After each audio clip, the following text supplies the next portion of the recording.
Oh, hey guys, I didn't see you there.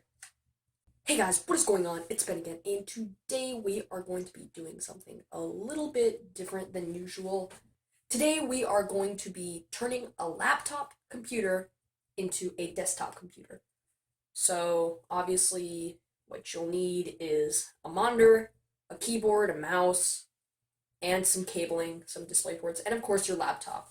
And as you guys knew, if you watched my 100 subscribers special video, I used a laptop in my setup because that was technically my setup before I moved on to a Lenovo ThinkCenter. And I'll show you guys that right now. Okay, guys. So basically, for now, after my laptop got damaged, I've been using this Lenovo ThinkCenter here as my main computer. It runs Windows 10, but it also features things like an Intel Core 2 Duo, which are pretty important to me since I need a good processor to do editing, even though it's not a Core i3, i5, i7, or even a Pentium.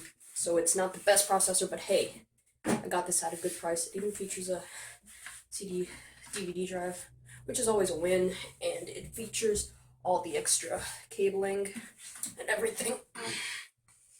So yeah, but the thing is, not everybody can have a desktop. Most people just have their laptop and want to turn it into their workstation from there. And some laptops are actually more powerful than some desktops. I mean, I'm pretty sure there are many laptops that are more powerful than this. But anyways, we've got to actually get to work and build a laptop. So I'm just going to put this back down, even though I like it. I mean, it's filled with a lot of parts in it that a regular laptop has, so that makes it really heavy. But it makes it also really special. Okay, guys, so let's actually get the actual parts together. Every setup actually needs a starting point, and for this setup it's obviously going to be a laptop, but in specific the laptop is going to be a Powerbook G4 made by Apple from 2001. Now, what I usually do is keep the power supply plugged in just like a regular desktop, as just to keep it charged for when you need it later. But in actuality, I actually have my PowerBook and its battery is completely dead, so I have to keep it plugged in whether I'd like to or not.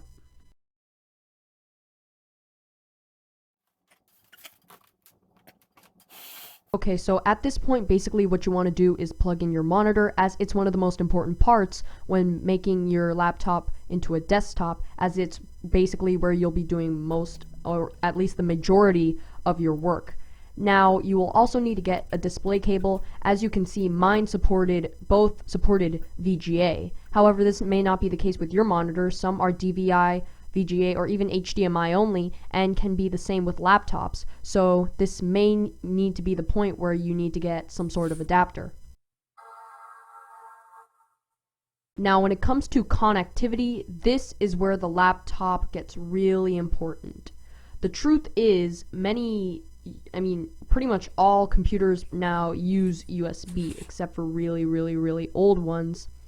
But mine also happens to have things like an Ethernet and Firewire cable. Now, if you ask me, I value mice and keyboard quality above everything else, and yes, feel free to call me crazy, but that's how I feel.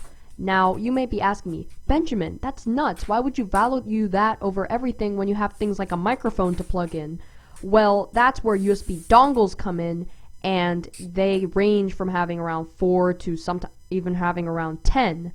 So you can have as many USB ports as your heart desires, and you'll be able to plug in many things. And I actually should purchase one, as it's pretty much the only way to get more USB ports if my desktop, which has 6 USB ports, goes down and I am forced to live with a laptop as a desktop again. I am pleased to say that when I plugged in the wireless dongle for my wireless Logitech mouse, it worked perfectly. Also, when I plugged in my Insignia keyboard, that also worked as well. So those are my two things that I value above all already done. But I'm sure out there that there are going to be many people who value other things, such as USB flash drives and USB microphones and things like that. Well, I'm happy to say that they worked on my Powerbook G4, and they're most likely to work on your laptops too.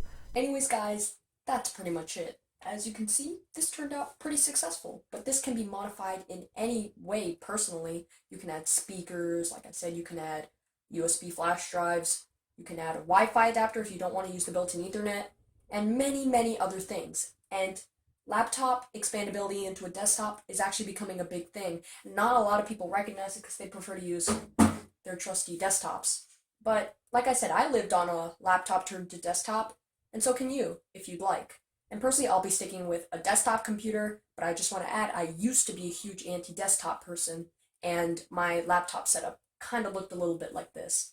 And yes, I did use an old Mac, and I expanded it. I mean, pretty much I use a keyboard and mouse, but of course, like I said, you can get around that by using a USB adapter, and this can be expanded in many ways. So please tell me what you guys thought. If you like this kind of concept, if you would like to see me do more of these, and I'm not really using my mic because then I would have to plug into Audacity, and I just wanted to see how it would handle. Also, there was kind of a buzzing on my new mic. I'm trying to fix that. Please forgive me for that. But anyways, guys, that's pretty much it. If you guys did enjoy it, please be sure to leave a like. Thanks for watching, and this has been Vasquez, signing out.